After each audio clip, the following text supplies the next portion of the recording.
Hey guys, this is Trevor from the Ear Beers podcast. As you guys can tell, it's just me today, no Brock. So this is gonna be kind of a different thing than what we usually would put on this channel, because typically it is the two of us, never typically just one. So might just be a little bit different, but that's fine. Basically, what I want to do is just kind of update you guys on what's been going on since you haven't seen us in a bit.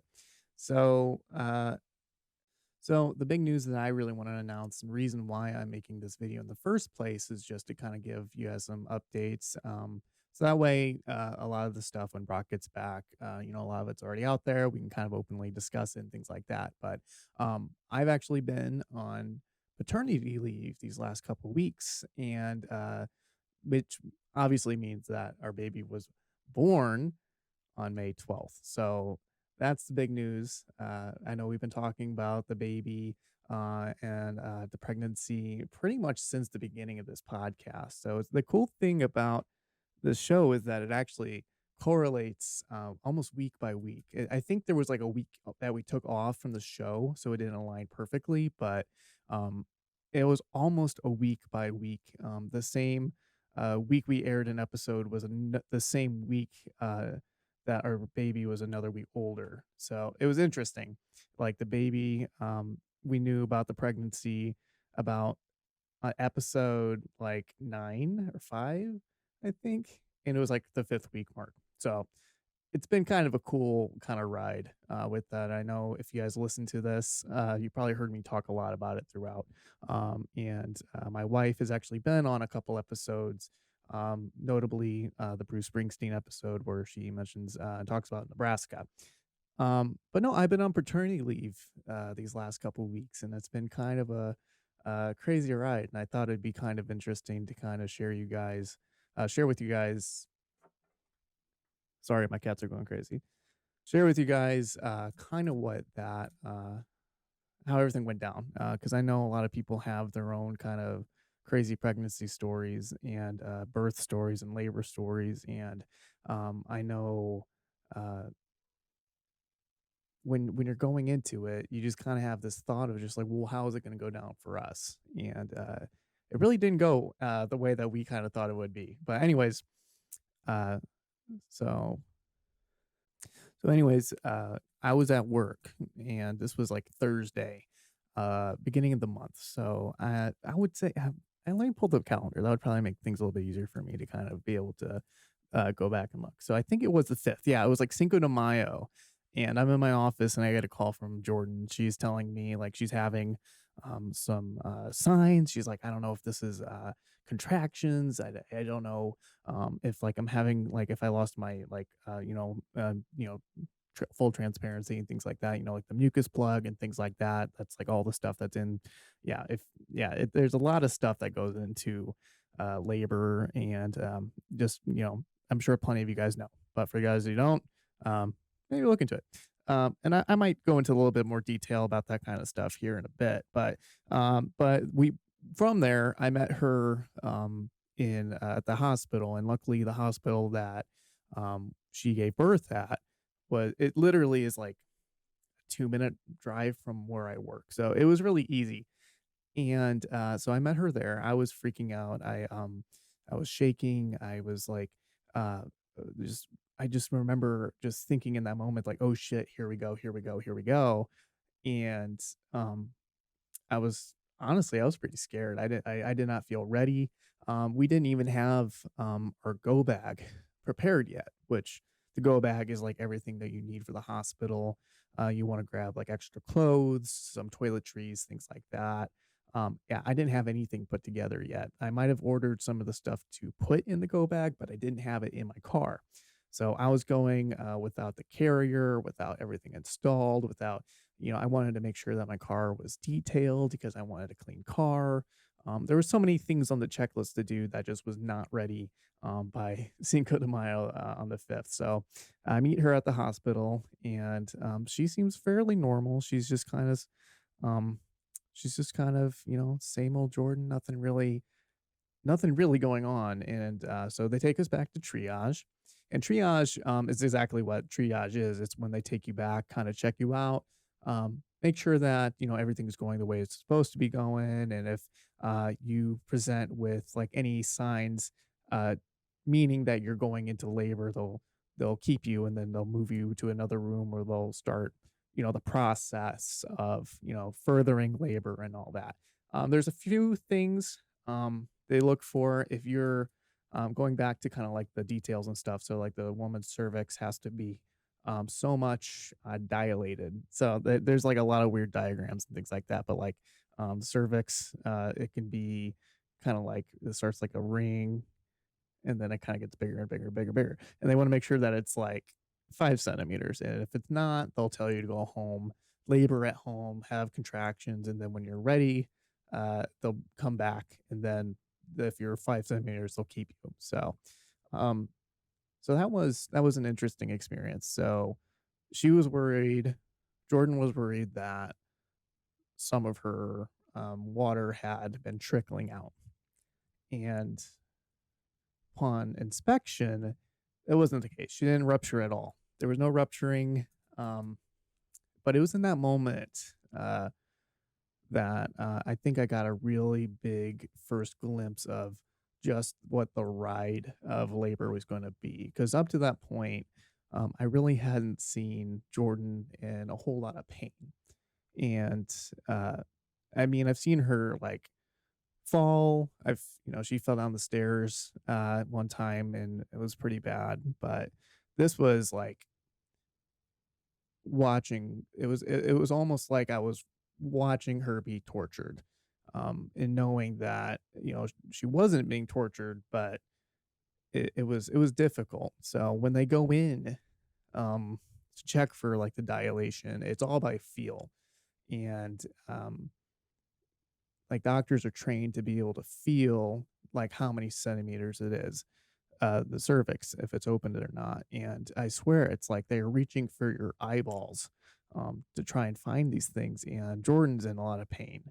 And I can tell the doctor is hating every minute of it. She's not enjoying it. The one thing I have to say about these triage nurses and doctors that, um, yeah, the one thing that I have to say about the triage nurses and doctors is that they manage expectations very well. They didn't ever say that I was just going to be a little uncomfortable. They didn't say it was just going to feel like a little bit of pressure. No, they told us and told her right off the bat, like, this is going to suck. This is going to hurt. And um, yeah, it was difficult watching that, but they told us she wasn't ready. She hadn't broken any water, nothing ruptured, and it was just kind of a false alarm. But they did put some monitors on her showing that she did have some contractions. So contractions had started, which could have been a sign of early labor or just kind of what's called Braxton Hicks, which is kind of like the muscles just kind of like starting to do what they're supposed to do. So it wasn't necessarily uh, ready go time for labor. So that was our false alarm was on Cinco de Mayo, and then we went home. Um, so we were both kind of disappointed.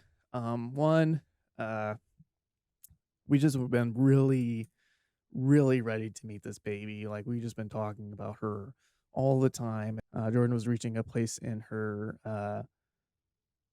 in the third trimester where she was getting pretty uncomfortable. So we were just really kind of we were disappointed, but at the same time, we were like, it's that the closer that the baby is to that actual due date, that's the best because they're fully developed, they cooked as long as they're supposed to, and that's good. So we kind of went home and we were just kind of living life normally and kind of just chalking it up as an experience. We knew where to go. Kind of got a nice little run through of what triage is like and all that. But yeah, so we're thinking that like okay, so her due date is actually May 25th. So like we're looking at like May 5th. That would have been like 20 days early, which is crazy.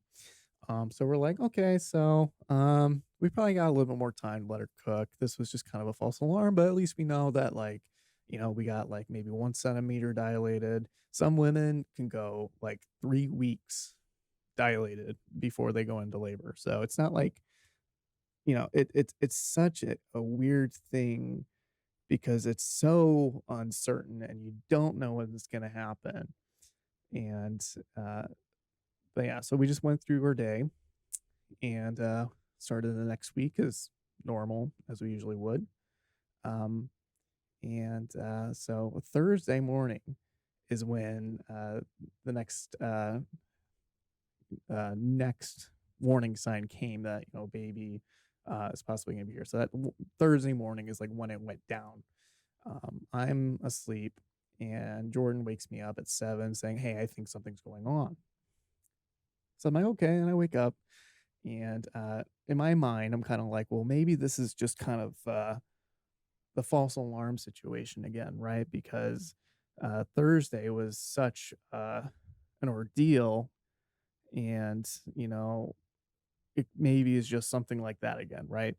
Um, so, and then in my mind, I'm like, well, that was just last Thursday, literally 7 days ago. Like her due date's 25th. Like, I'm sure that this is probably just something that, like maybe we're overthinking this. And I'm not taking it as seriously as I should.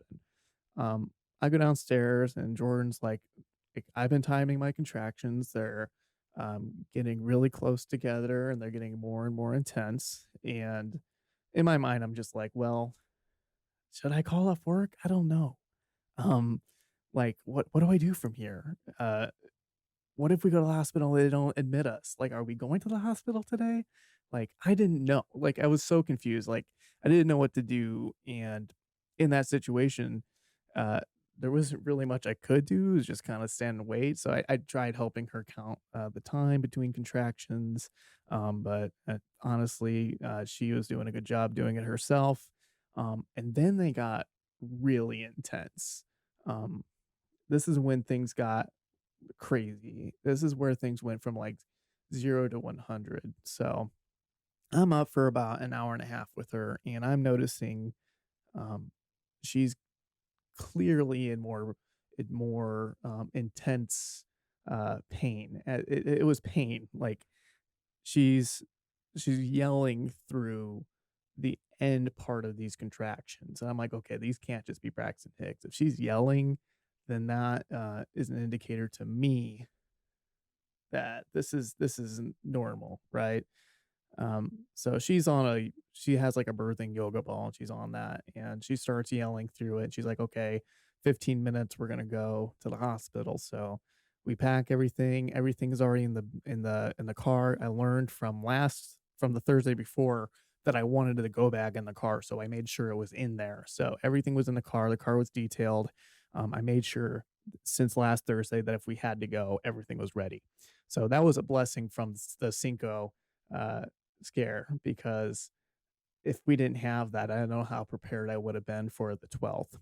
So contractions are getting worse and worse and worse. Jordan at this point is doing everything she can to not like scream through these things. Not really screaming, and this isn't making fun of her because she'll tell you herself. This is how she kind of describes it herself. It was kind of like if you imagine what a ghost would sound like yelling on a haunted house. She's like, I was making some real haunted house noises. Um, as soon as we got into the car heading to the hospital, these these contractions got even more and more intense and more frequent, more common. And I'm just paying attention. I got the mission in mind. I'm not saying anything. I don't even know what to say. Like if I in that moment, it's just like, what do I even say to her? Like, you got this. I didn't know how to be very supportive in that moment. So I just kind of stood quiet for the most part and just kind of, just kind of, you know, made sure I was present, but not like telling her things she didn't already know. Right. Um, so we get her to the hospital and we're in the waiting room and she's yelling. Clearly, the nurse that's checking us in is just like, okay, we need to get her in as soon as possible. Like they expedited a lot of the check-in process. They just kind of handed it all to me. I said, here you go. Let's get her in. And even the triage. So going back to triage, the same area that we were in just a week before that. And triage was just like it got even more and more crazy. It was just a roller coaster. It was happening so fast. It was just like bam, bam, bam. Like we're from waking up and then an hour and a half later, like in the car, and then they were in triage, and we get to triage, and they bypass like so many tests. So they usually want to do a urine sample test. They want to check and see a lot of different things. Like they checked her cervix, and she had already been at 5 and like 75% effaced. And they're like, "Yeah, we're taking you back." And like they could tell that Jordan was in such pain that it's just like, do you want to just try some of the small like local painkillers, or do you want to go for the right straight to the epidural? And it was, let's do the epidural. And yeah, she was um just kind of to say right off the bat, I just want to say like seeing somebody you love in that situation, in that pain, and not being able to really do a whole lot about it, it was really difficult. But I have to say, Jordan is a warrior. She did amazing. Um, so she's in the room. We changed rooms. We're in from triage. We're now in the delivery room, and I'm there, and they got the doctor coming in to with the cart to give her the epidural. So yeah, and which was kind of interesting because we did like a 6 hour long seminar for like it was like a birthing seminar, and we didn't realize that a part of the epidural. Hey, Luis. Ooh. Yeah, so we didn't realize that part of the epidural is there's fentanyl in it. And if anybody who doesn't know what fentanyl is, it's a very highly potent opiate, synthetic opiate. It's being mixed with a lot of things. In my line of work, it's very prevalent. And it's dangerous. But in a medical setting, you trust the medical professionals that they know how to use it. So she went into this in her mind, just like, well, I'm going to see how far I can take this. And I think that was an eye opener for her in the Cinco de Mayo. That I keep calling it the Cinco de Mayo, but the fifth, when we went to triage and were sent home, it was an eye opener for her. I think at that point of just like, yeah, this is what it's gonna be like. This is gonna suck. I'm gonna want that. Um, so she's going through her contractions. She's yelling. She's in a lot of pain.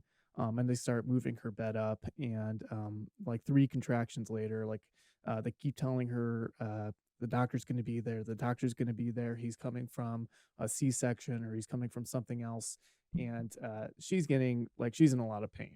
And so she's yelling. And then finally, this epidural doctor comes in and administers the epidural. And uh, while Jordan was sitting through contractions, and Jordan was like a Zen Buddhist monk when it came. Like honestly, like she didn't move an inch when this doctor was giving her epidural. Like I was so impressed with her and her ability to do that. Like he was like kept apologizing. You might feel a prick. You might feel some pressure. Literally like putting needles like around her like spine and all that. Those of you guys who don't know what an epidural is, which I'm guessing like the majority of you guys probably do know what an epidural is. It is a injection that goes into your spinal.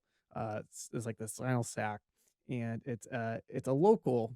It's like a nerve blocker. It doesn't go to baby, so that's like the good thing about it. And also, you don't feel anything from like the injection site down, right? So they give her the epidural, and it almost immediately, um, and totally night and day difference. She was able to relax. She was able to talk again, kind of like back to her normal self. It was a miracle. I could not imagine what it would have been like had we not had the epidural. It was just happening so fast, and she was in so much pain. Um, I could not have imagined seeing her continue to go through those intense contractions. But no, so Yeah, so she got the epidural. She was a champ sitting through it, absolute beast. I can't get over just how amazing she was through that process because you always hear just how scary of a thing it is, but like she was like, nope, she didn't think twice about it. They came in, the doctor was apologizing for the pain, and she was just like, "That's the least of my concerns right now. I don't even know what you're doing back there. Just get it done." And he did a great job. Um, but the nurses again were amazing. So the same nurse that medicine triage let us up, and she walked up to me. She's like, "I don't know what's going on with our water here, but like every dad this week that we've had deliveries have been passing out. So have you eaten something?" And I hadn't. So she sent me to the cafeteria at this time. Jordan's mom was there too. So me and her mom went down to the cafeteria, got some food, and got a text from Jordan saying, "Okay, the doctor's going to come in and going to check and see uh, to see if her water how that's doing, and if not, he'll break it." And they got a text like literally a minute after that, like and said, "Well, um, is like, well, my water broke while I was sleeping, so you guys might want to come up here as soon as possible." Like, okay, okay, so this is happening, of course, fast, and that's the thing. Like, this is our first, and the story you hear all the time is that it doesn't happen fast with your first kid. It's always the second or third. The first kid, like you hear about these women having these long, agonizing labors and deliveries where they're pushing for hours, and they're like, you know, they're in so much pain and discomfort, and it's going on forever, and you never know. Like this was like boom, boom, boom, like out of bed, into the hospital, triage, skip all the steps, straight to the living room, straight to epidural. Like they didn't do like half of the stuff they were supposed to do because they were like, yeah, clearly this woman needs help. And so they get her to sleep, water breaks, we come back up, and she's just still, they just kind of got her laying down. They have these like what they're kind of like peanut balls, and they're kind of cool.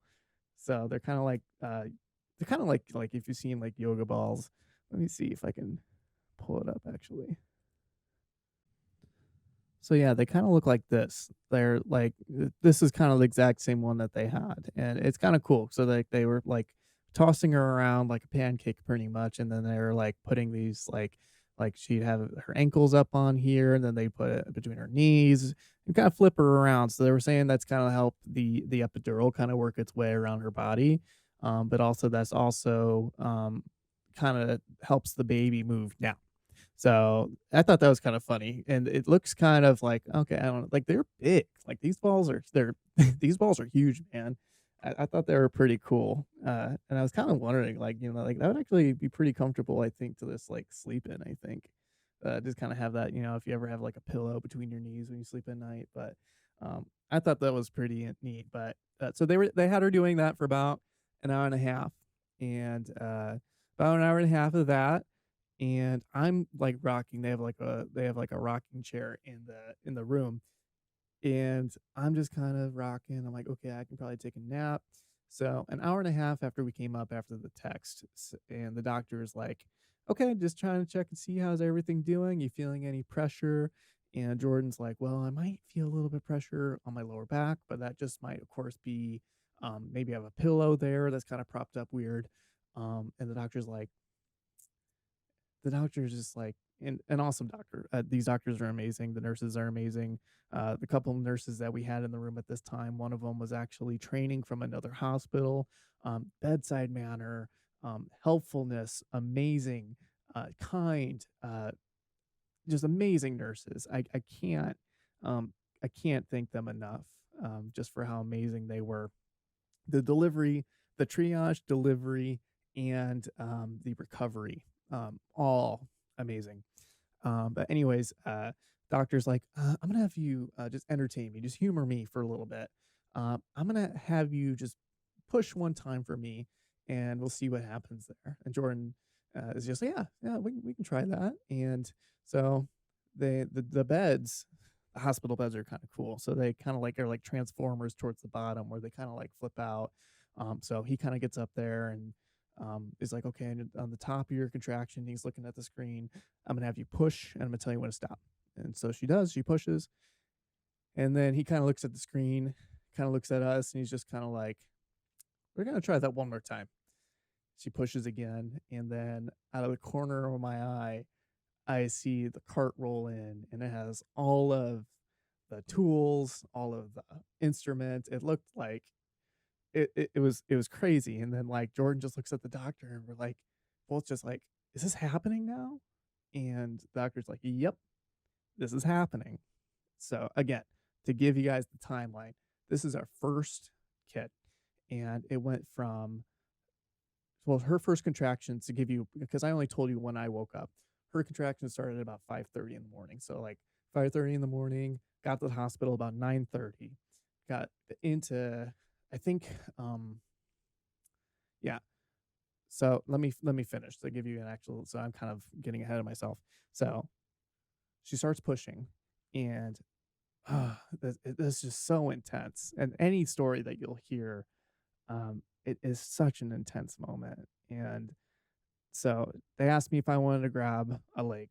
And me personally, I'm like, I don't mind necessarily seeing things. It's not like, I don't usually get really squeamish with things like that, but I felt like I don't want to be down here. I'd rather be up close towards Jordan so I can kind of support her more there. So I kind of have my arm wrapped around her, and I kind of have, there's no like, you see in the movies and stuff, and like there's like a tarp between, like, it kind of cuts between the waist up so you don't see anything. There's none of that. No, there's none of that. I saw everything. I wasn't like down the barrel, but I had a good look across the hill. It was, I saw everything. So I have my arm kind of helping Jordan kind of be able to curl a little bit, because as they were telling us, like, you need to curl on that baby. You got to be like on her, curl her. And so Jordan's pushing and she's pushing, and at the top of every contraction, and then the doctor's like, "I want one more big one from you right after." And you can hear Jordan, she's just yelling and she's getting into it. And at the end of each one, the doctor's like, "You got another one?" And Jordan was just like, "Yeah, yeah, yeah." Like, it was like go time. And Jordan was like, "I got this. I got this." Like, I was so proud of her. She did such an amazing, like, it was just amazing to watch her do this. Um, so not even like 5 minutes of pushing. It it didn't feel long at all. And I started seeing the head, of course, right? And the nurse before that was just like, before you can even see anything, she's like, "You want to look like to see?" I'm like, "No, not yet." Um, which is kind of funny, because one of the things that inspired me to make this video in the first place, was watching Ethan Klein from the H3 podcast talk about his two sons and their birth stories. It was very helpful to me. So I wanted to share mine as well. As you can tell, I'm a fan, Teddy Fresh and all that. But and he he I believe he shared in his, when his son Theodore is being born, that to him it reminded him that it looked like a meatball. Let me see if I can find that. Okay, so yeah, I know this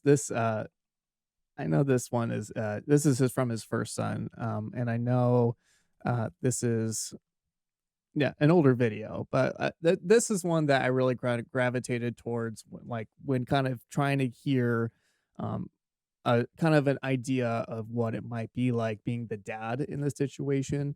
And I really appreciate both Ethan and Ela's transparency when it came to their pregnancies, because it really helped give me, again, that kind of that expectation, right? That it is a crazy thing. He kind of touches on here, um, I believe, where I stopped it, talking about like, Tucking. I was like, oh shit. Do you still say baloney all the time? talking Weird, about man. That is super. Look at his face. oh god. I mean, you saw her. She was She seemed like she's in incredibly she good was spirits. chilling. Yeah. So the fact that she was comfortable and not in pain was Yeah. such a relief to Yeah. me. I was happy. You know, everything was going great. So that went on. That went on until. Okay, so I'm getting to this point now. So that went on until about 7.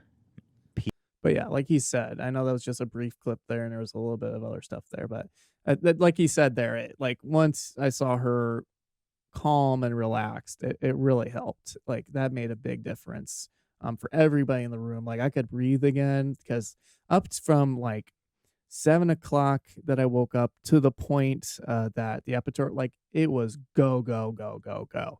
There was no time to relax. There was no time to breathe. And it was like 3 hours of just fucking high adrenaline, like just, and then it was a miracle just being able to see her be calm and not in pain anymore was Go into labor amazing. and let it do its thing. Yeah, and that's what she did. So we go in. Hila is also a warrior. Yeah. There's a little baby head.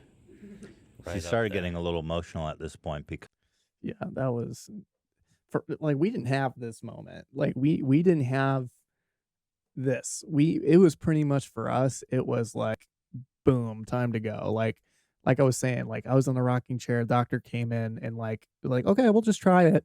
And then off to the races. Like it wasn't, and I'm not like trying to brag or anything like that. I'm not trying to say like I'm cool or anything because or like we're like no, nothing like that. It's just everybody's different. I mean, dude, you know, childbirth is a serious shit. Yes. Back in the day before modern science, like women and children used to regularly.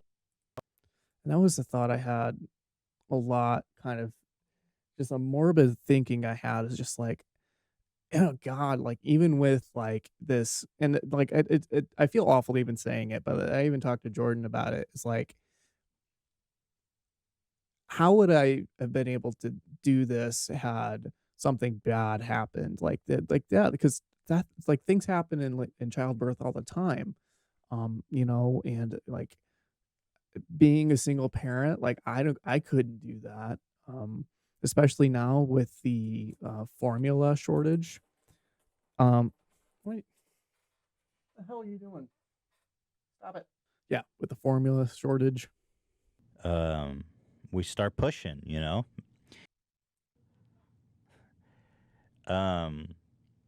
So I didn't have a choice because me and Hila kept talking like, I'm gonna. Hila didn't want me to look. She really didn't even want me to see what was going on down there. So I thought I was just gonna be by her, you know, like, okay, you got, you know, no. I was in that bitch. Yeah, and that's the thing. Like even when you're up there by her, and that's like in your mind, you think that there's like almost like a huge distance between where you're at and where the action is at. Like no, you have a pretty good vantage point still. Um, but and that's the thing a lot of people were telling me is just like you want to be there, like you don't want to miss out on that thing. And it's not that I didn't grab her leg because I was afraid. It was again I just wanted to be closer to her. I felt more distant being down there than being comforting as like a support, right? Her mom actually grabbed her leg, and so mom was her mother. My mother-in-law was there, and she was a rock. Mother-in-law is amazing. Natalie, you're amazing. Um, but she had her leg, and I again was kind of holding her just to kind of help her with like kind of the curl, and I didn't look away. I saw everything. So I had her leg. Yeah. And the nurse had the other leg. And I mean, I can see everything. Yes. Now, let me say this, first of all, because I mean, for me, it wasn't that bad in that, like, I've seen dudes, like, passing out and gagging. And stuff. I mean, everyone's different. But for me, I was glad I got to see it because it was It was crazy. I mean, Hila was the one experiencing it, so the Yeah, I'm glad that I got to see it too. So to kind of keep it moving from like my point of view, I guess, but like from my story, I so the everything was going well. Again, she only pushed for about 5 minutes, and um, then like all of a sudden, I start to see the top of her head, and I can see like it looked really wrinkly and like the least I could do is fucking see it. Counts to 10, and then the other's like, "You got it. Come on." yeah, we didn't do any of the counting, nothing like that. It was just push, push, push, push. But Hour. And so eventually, basically, I was bracing her leg like the other nurse, mhm, but these nurses are so amazing. They're yes, incredible. They're like yes, so encouraging. So when she pushes, it's so hard. It's so yeah, tough. Like when she was pushing, I felt like I was pushing because yeah. it's like It push. So you time it with the contractions, yep. and so it's like you wait, wait, and then when you see a contractions coming, the nurse is like, "All right, push, come on, one more, you got Mhm. it." It's like they make her push for 10 seconds, so it's like one. One nurse counts to 10, and then the other's like, "You got it, come on, push." And I'm holding her, and I'm like, "Ugh." I'm Mhm. pushing. Yep. It's intense, dude. She's got her legs. She's bracing her legs like this, and she's pushing, How long did he say that she was? and like it's about that goes on for about an hour. Oh my god. Yeah, no. Yeah, that I couldn't imagine that being in that situation now. Like that was an hour. We were 5 minutes. Like it was quick. Like it was fast.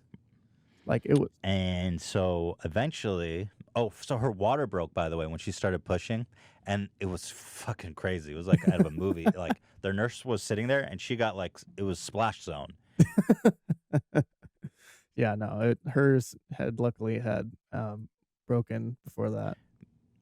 It's not like the vagina is being blasted open. Like the body is expanding Yes. itself. That's what all these muscle contractions are. Is that it's dilating it by Mhm. 10 centimeters, which is a lot. So the opening gets quite enlarged, and the nurse is like jamming her whole hand in there, Yep. and like It's so the so baby's head is weird. starting to come out, and the nurse is like kind of making space, and they're pouring like bottles of Yep. lube in there to prevent. Uh, and eventually, she's pushing over the course of an hour, pushing, pushing, pushing, and then once basically she's pushing so hard and so for so long, you can tell it's such difficult I work. could not imagine, And an hour of that. No eventually way. the head is just there's a point where the head is really just crowning Yes. out, you know. It's just the tip. So she calls in all the doctors.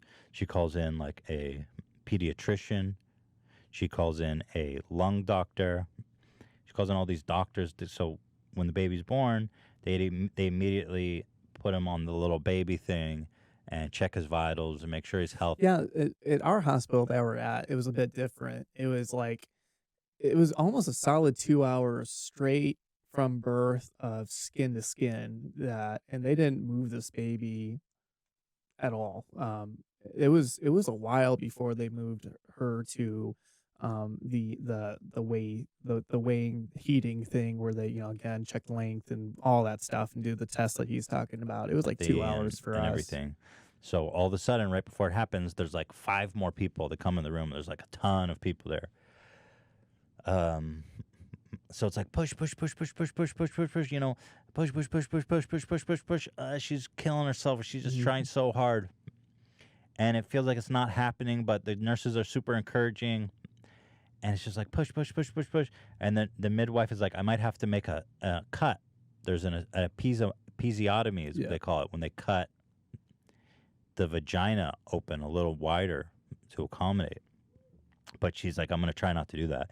And so in the end, she didn't have to do it because Hila's such a warrior. And when I saw him, my first thought was, how the fuck did that thing come out of her? He's Yeah, huge. that's what I thought too. Like the first thing you see is like I saw her head, and like he's gonna say it as well. It looks like like the baby's being pulled through like a taffy puller, like this huge looking head is like it. The baby looks He's tall. I mean, he's ginormous. tall, Yeah, you know, and his shoulders were so broad. I think more broad than most babies because when the midwife pulled him out, his shoulders actually did end up. Shredder, come on, give me a break, huh? Who you kidding? yeah. Anyways, that I think that's enough. Reviewing his story, he did mention at one point, his son kind of looked like a meatball coming out, and I thought the same thing. But kind of like what he was talking about at the point where the baby was crowning, like the doctor was just like, you to Jordan, like, you want to reach out and touch her hair, and she's like, no, no, thank you. But 5 minutes of pushing, and the baby's out and on Jordan's chest, and she's beautiful. She's healthy. It freaked me out at first just from how purple she was. And I think that's just, I was reading that's really normal just because that process of being pushed in such a tight space for that period of time is so, it can really be a lot of pressure on the baby. So it's just kind of the blood becoming more reoxygenated as they're out and longer. So and that was a story, and she's been doing great. She's a happy, healthy baby, and we're just so um, absolutely thrilled. So everything's been going okay. Jordan and I it kind of has its good days and its not so good days. So baby, she breastfeeds fine, and that's good. Like um, just ultimately looking at our situation and all this, just we're not, you know, I don't often say it, but we were really blessed in this situation to have a healthy great pregnancy followed by a healthy, great birth and a baby that is healthy and is breastfeeding fine. There are periods of time that I feel like Jordan does feel very overwhelmed because I didn't know this, but like there's like a whole thing called like second night syndrome, and as babies get their growth spurts, they do cluster feeding. So like this baby is like glued to Jordan, and I just feel like there's not really much I can do um, until, of course, it gets to a point where I can start bottle feeding or giving her milk from a bottle. So it's a lot on her. I try to, and of course, I change the diapers, and I try and help rock her to sleep and spend time with her. But it's like a lot of the weight is on mom. She just gave birth, and her body is going through things, and she's still recovering, and she's got to boom just stay in this job. So like all I can really do is just kind of help along. But these 2 weeks with baby have been good. She's beautiful. She's perfect. She's my little angel. She's not met Uncle Brock yet. Uncle Brock is sick, so just to be kind of cautious, has not been around them yet. So I'm guessing next time that we film is probably the next time that Uncle Brock will be able to meet little Miss Amelia. So yeah. So we do have some pictures, and I got some pictures of the baby, of course, and just some interesting photos that were taken. So uh, I'll start with this one, and this is a really important one because this is Jordan being an absolute warrior. I was talking to you guys about how she just kind of sat through. Uh, she didn't just kind of sit through. Like she was a Zen Buddhist monk getting her epidural. Like I so they had the bed lifted, and what I could do is I could really like all I really could do was hang on to her, kind of like I was kind of holding her ankles really in a way, just kind of like to show her that I was there. But like she is like going through active contractions and getting her epidural, and she sat like a rock. And I could not imagine just like the mental strength it took to do that. The like what plane of like existence she had to like soar to in order to escape that pain that she was feeling. Like she had to like banish that pain to the shadow realm. Like I don't know how she was able to do it, but she did it. I don't feel like I was too much of help. I basically just sat there, held her ankles, and kind of just told her she got this and she's doing good. Just kind of gave her encouragement, and that was really all I could do in that moment. And I kept looking at her contraction monitor. I was just like, "Ooh, that was a big one," and she'd be like, "Yeah, yeah, cool. You know how to read graphs." She's like, "I know." Yeah, I had that coming, but yeah. And then another funny picture that was taken, um, and I know I was telling you guys, like, it was like boom, boom, boom, like, basically, it was like, "Wait, this is happening now, this is happening now." Like, this was the moment. This was the moment that was like, "Yeah, this is real, this is happening." You can you can see on my face, like, "Holy shit." I love this picture because Jordan's like, "Yeah, yeah, this is happening," and I'm just like, no, this this is a great picture of exactly what it was like in that moment. Like, my reaction is so accurate there, and that's where I was at for the pushing. I was up by her there, and mom, her mom was on, this side.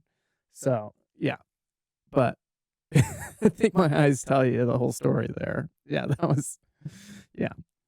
So 5 minutes. Ethan was saying Hila pushed for an hour with Theodore. That is just crazy to me. That sounds like torture. But um and then there was Amelia, and there she was. And she was perfect and beautiful, all her fingers and toes, and everything was there and accounted for and beautiful. That was just one of the craziest moments, just seeing her there and, she's real and you can feel her and, be there and, it was an amazing experience. And, again, just the most wonderful staff and doctors and, Jordan was just a beast warrior, just Amazonian goddess through the whole process. And my mother-in-law was just solid and magnificent and just so helpful and assuring. And it was just a great process once the contraction stopped. Once the epidural kicked in, it was like smooth sailing. That was the toughest part, was those contractions leading once the epidural came, it was a game changer. Anybody out there contemplating it, just fucking do it, man. So, when babies are first born, they look so scrunched, and since she's been here, she's definitely not nearly as puffy. Poor thing. 7 pound, 5 ounces, 20, I believe she was 20.5 inches long, but long fingers, all of them. She got daddy's red hair, poor thing. She got red hair. Yeah. She's a little cutie though. She's just so beautiful. We can't get over her. She's got a lot of my features. She's got some of Jordan's as well, but this was the onesie that we brought her home in. It was really cute. Grandma Natalie got it for her.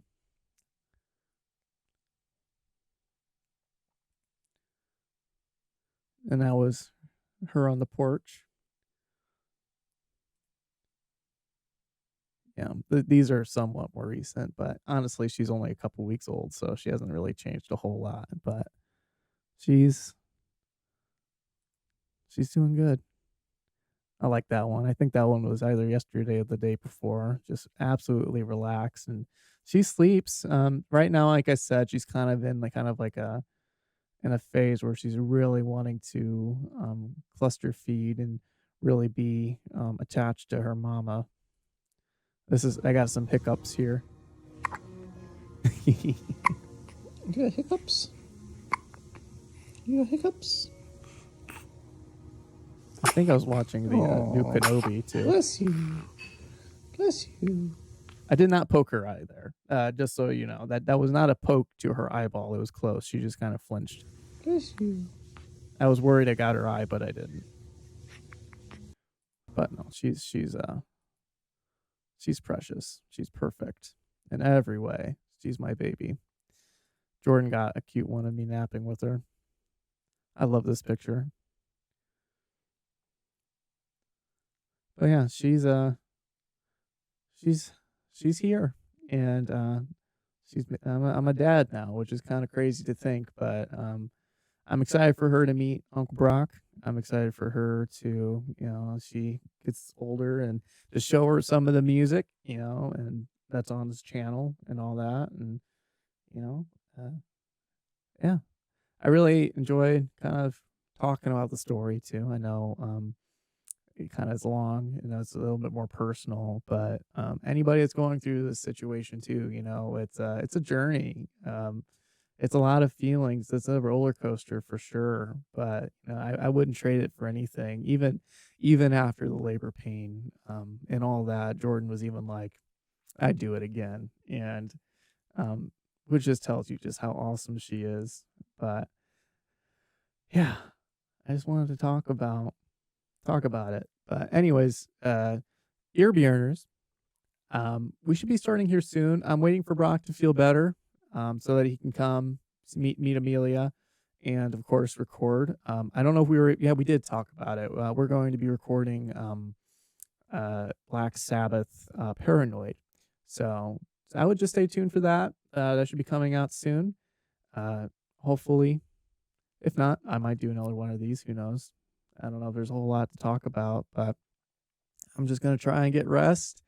I got this next week left of paternity leave before I go back to work, so try and get some stuff done, help out as much as I can, and yeah, I think that's gonna be overall my goal. But anyways, thank you guys for watching. Mean a whole lot if you guys subscribe. If you don't, it's fine. Like things like that. Check out our other videos. I know if you like a podcast that is two guys talking, I mean, there's not enough of them, but two guys talking and then going into the music and then really deep diving into it. I think you'll enjoy what we have here on this channel. But thank you guys, and bye bye.